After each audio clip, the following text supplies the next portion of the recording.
अस्सलाम वालेकुम नाजरीन, महरान टीवी न्यूज़ में वाक़े भलीकार माहिया फराशा सब खबरें नजर हेडलाइन ते।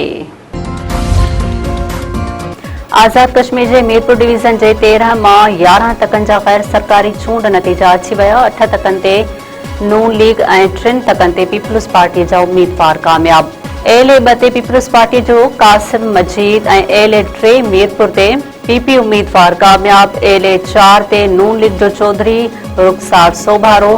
एलए 5 ते नून लीग जो वकार अहमद मैदान मारे वियो। एलए 7 एलए 9 कोटली ऐं एलए 11 ते बि नून लीग जा उम्मीदवार कामयाब थी विया।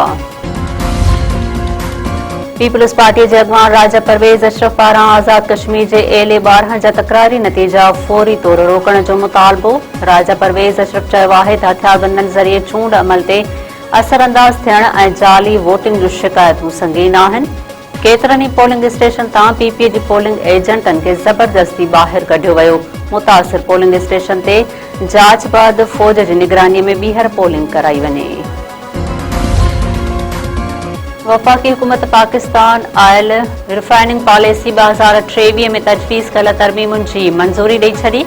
वज़ीर आज़म शहबाज शरीफ़ जी सदारत हेठि काबीना कमेटी बराए तवानाई जो इजलास। वफ़ाक़ी वज़ीर अहमद खान चीमा, मोहम्मद औरंगज़ेब, अली परवेज़ मलिक, अहसन इक़बाल ऐं ॿियनि सीनियर अमलदारनि जी शिरकत। वज़ीर आज़म शहबाज शरीफ़ चयो आहे त मुल्क जे आयल रिफाइनरी जे अपग्रेडेशन वक़्त जी अहम ज़रूरत आहे, जेका पाकिस्तान जे एनर्जी सिक्योरिटीअ खे वधीक मज़बूत बणाइण में अहम किरदार अदा कंदी।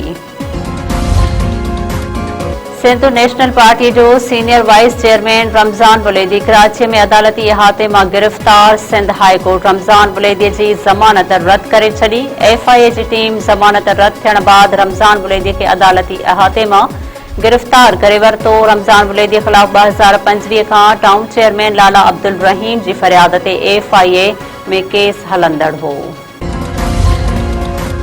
मीरपुर माथेलो में हथियारबंदनि गोलियूं हणी हिक ॼणे खे क़त्ल करे छॾियो। बाईपास वटि हथियारबंदनि जी फायरिंग में ज़ुल्फ़कार कोलाची ज़ख़्मी। फायरिंग में ज़ख़्मी थियल अस्पताल में ज़ख़्मनि जा सूर नसंदे फ़ौत थी वियो।